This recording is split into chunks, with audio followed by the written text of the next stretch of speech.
पिछले कुछ सालों में हमारी अर्थव्यवस्था ने एक के बाद एक कई कठिन परीक्षाएं दी हैं। आप 2020 की महामारी को याद कर लीजिए, उसके बाद का रूस यूक्रेन संकट हो या फिर ग्लोबल टैरिफ के नए नियम, हर बार कोई ना कोई नई चुनौती सामने आकर खड़ी हो गई है। और अब एक और बहुत बड़ा भू राजनीतिक तूफान मंडरा रहा है, और वो है पश्चिम एशिया में स्ट्रेट ऑफ हॉर्मुज़ का संकट। तो ऐसे में सबसे बड़ा सवाल यही उठता है कि क्या हमारी अर्थव्यवस्था इस नए संकट का मजबूती से सामना कर पाएगी? आज के इस विश्लेषण में हम इसी सवाल की तह तक जाएंगे। बिना किसी लाग लपेट के हम सीधे जमीनी हकीकत और पक्के आंकड़ों के आधार पर बात करेंगे। हम देखेंगे कि नीतियां कहां काम कर रही हैं और कहां असल जिंदगी में वे फेल हो रही हैं। तो चलिए इसे गहराई से समझते हैं। इस पूरी चर्चा को हम इन 6 प्रमुख बिंदुओं में बांटकर समझेंगे। पहला, वर्तमान आर्थिक संकट। दूसरा, रुपए की गिरावट का कारण। तीसरा, जमीनी हकीकत और चुनौतियां। चौथा, इसके दीर्घकालिक समाधान। पांचवां, रुपए का अंतर्राष्ट्रीयकरण।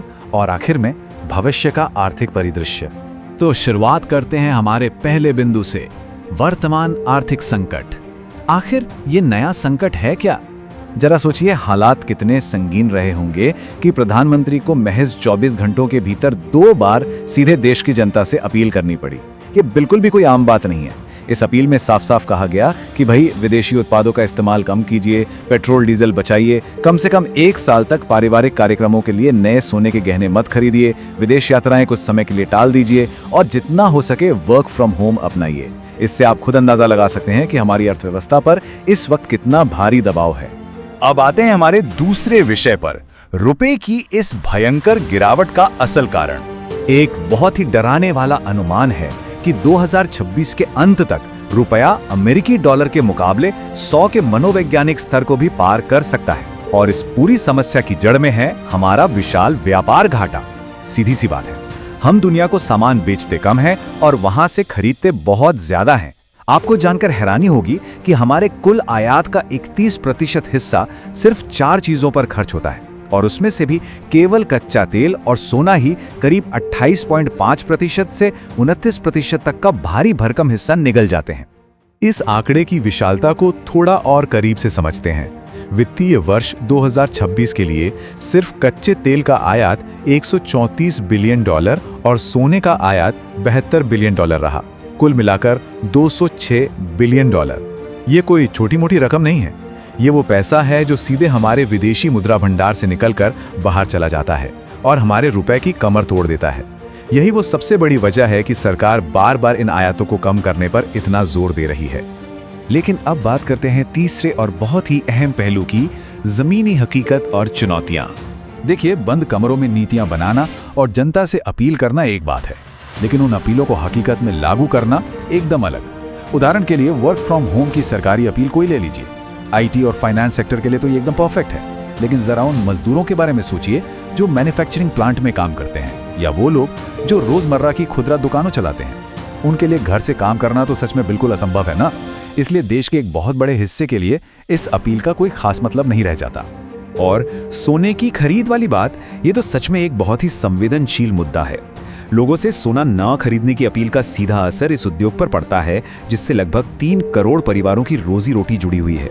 अगर देश में लोग अचानक से सोना खरीदना बंद कर देंगे तो इस सेक्टर के लाखों कारीगरों और मजदूरों के सामने तो भूखे मरने की नौबत आ जाएगी। बाजार में सराफा दुकानों पर पहले इसकी वजह से काफी सन्नाटा देखा जा रहा है।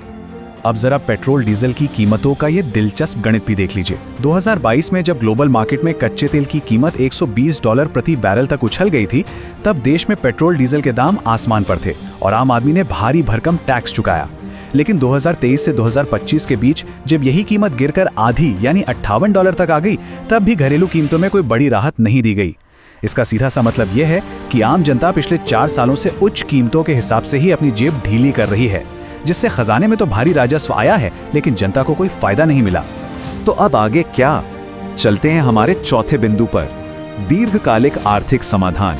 विशेषज्ञों का स्पष्ट मानना है कि किसी भी बड़े भू राजनीतिक तूफान को आप सिर्फ अस्थायी बैंडेड वाले उपायों से नहीं रोक सकते। इसके लिए एक बहुत ही व्यवस्थित तरीका अपनाना होगा।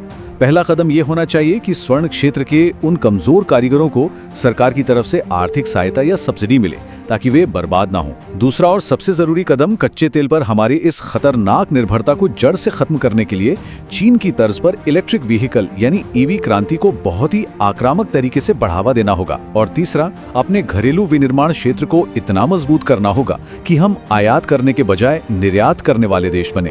और इसमें सबसे कड़वी लेकिन सच्ची बात यह है कि केवल मौखिक अपीलों से अर्थव्यवस्थाएं नहीं चला करती। अब वक्त आ गया है कि इन राजनीतिक मुफ्त की योजनाओं या फ्रीबीज पर पूरी तरह लगाम कसी जाए। अर्थव्यवस्था में कुछ सच में कड़े सुधार लागू किए जाएं और जनता को भी थोड़ी आर्थिक कसावट के लिए मानसिक रूप से तैयार किया जाए। अगर हमें सच में ग्लोबल लेवल पर महाशक्ति बनना है तो ये 6 या 7% की विकास दर काफी नहीं है। हमें 8% की विकास दर चाहिए और उसके लिए कड़े आर्थिक फैसले ही एकमात्र रास्ता है। चलिए अब बात करते हैं 5वें बिंदु की, रुपए का अंतर्राष्ट्रीयकरण। आखिर हम डॉलर पर अपनी निर्भरता कैसे कम कर सकते हैं? अमेरिकी डॉलर के सामने रुपए को लगातार पिटने से बचाने का एक बहुत बड़ा मास्टर स्ट्रोक हो सकता है डी-डॉलराइजेशन। हम पहले ही रूस के साथ रुपए रूबल प्रणाली के तहत कारोबार कर रहे हैं। सोचिए, अगर यही सिस्टम हम नेपाल, भूटान, श्रीलंका, बांग्लादेश, म्यांमार और यहां तक कि चीन जैसे देशों के साथ भी मजबूती से अपना लें तो क्या होगा? आंकड़ों के मुताबिक ऐसा करने से डॉलर पर हमारी निर्भरता में सीधे सीधे 16.38% की भारी कमी आ सकती है। ये अपने आप में एक बहुत ही रणनीतिक और गेम चेंजिंग कदम होगा। और अब हमारे आज के विश्लेषण का छठा और आखिरी हिस्सा, भविष्य का आर्थिक परिदृश्य। इतने सारे दबावों और इतनी सारी चुनौतियों के बावजूद सच कहूं तो सब कुछ निराशाजनक बिल्कुल नहीं है। मॉर्गन स्टैनली जैसी बड़ी संस्थाओं का अनुमान है कि अगर हम किसी तरह रुपये को स्थिर कर लें तो हमारी अर्थव्यवस्था बहुत तेजी से आगे बढ़ेगी। 2028 तक $5 ट्रिलियन की जीडीपी, 2021 तक दुनिया की तीसरी सबसे बड़ी अर्थव्यवस्था और 2035 तक $10 ट्रिलियन की इकोनॉमी बनने का हमारा जो सपना है वो पूरी तरह से हासिल किया जा सकता है। अगले 1 दशक में इंफ्रास्ट्रक्चर मजबूत होगा, लोगों की आय दोगुनी होगी और हमारा विदेशी मुद्रा भंडार भी $700 बिलियन के एक बहुत ही सुरक्षित स्तर पर बना रहेगा। तो कुल मिलाकर इस पूरी चर्चा के बाद एक सबसे बड़ा और विचारणीय सवाल हमारे सामने आकर खड़ा हो जाता है। ये सच है कि वर्तमान संकट बहुत बड़ा है और इससे पार पाने के लिए बहुत कड़े और मुश्किल फैसलों की जरूरत है। लेकिन क्या ये कड़े संरचनात्मक सुधार सफलतापूर्वक लागू किए जा सकेंगे? और क्या भारत इस भयंकर आर्थिक तूफान से न सिर्फ सुरक्षित बाहर निकलेगा बल्कि खुद को दुनिया की एक निर्विवाद वैश्विक आर्थिक महाशक्ति के रूप में स्थापित कर पाएगा? इस सवाल का जवाब ही हमारे देश की अर्थव्यवस्था का असली भविष्य तय करेगा। इस विश्लेषण में हमारे साथ जुड़ने के लिए आपका बहुत बहुत धन्यवाद।